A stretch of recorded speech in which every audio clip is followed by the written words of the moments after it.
बोली श्री उमापति महादेव की जय। शिव ज्ञान चर्चा चैनल में आप सभी का हार्दिक स्वागत है।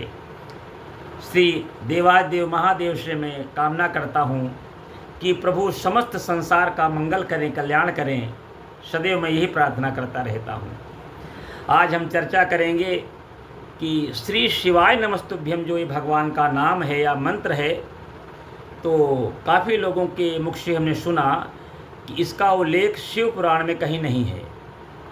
इसको जो है काफ़ी कथावाचक अपने मन से कहते हैं, तो आज इसका शंका समाधान हम कर देते हैं। इसका उल्लेख शिव पुराण में है और शिव पुराण आज हमारे सम्मुख है और इसका उल्लेख विश्वेश्वर संहिता के अंतर्गत भस्म, रुद्राक्ष और शिव नाम के महात्म्य का वर्णन प्रसंग में है। और ये जो गीता गोरखपुर से शिव पुराण है प्रथम खंड में, इसमें पृष्ठ संख्या 169 पर इसका वर्णन किया गया है।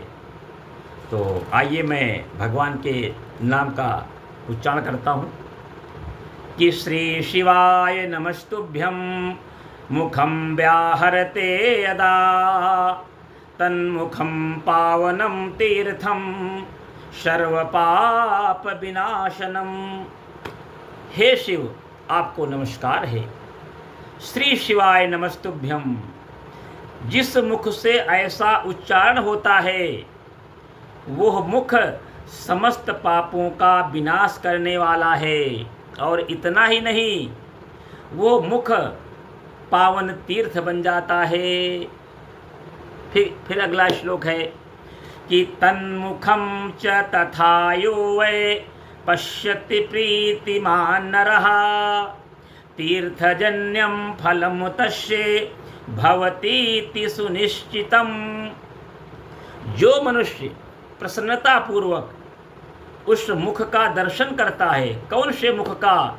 जिस मुख से श्री शिवाय नमस्तुभ्यम उच्चारण होता है, तो जो मनुष्य प्रसन्नतापूर्वक उस मुख का दर्शन करता है उसे निश्चय ही तीर्थ सेवन जनित फल प्राप्त होता है। ऐसा मान लो कि वो व्यक्ति तीर्थ में जो है जाकर होकर आ गया हो।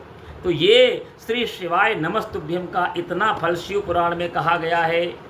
तो हमें सदैव भगवान का ये जो पावन नाम है श्री शिवाय नमस्तुभ्यम, इसका हर समय मंगलकारी उच्चारण करता रहना चाहिए। अब शिव पुराण कह रही है कि विभूति यानी भस्म और रुद्राक्ष, इनका धारण करने का क्या महात्म्य है, वो अगले श्लोक में कह रहे हैं सूत जी कि यत्र त्रयं तदा तिष्ठेत् तच्छुभरतं ध्वजाः तस्य दर्शन मात्रेण वेणी स्नान फलम लभेत।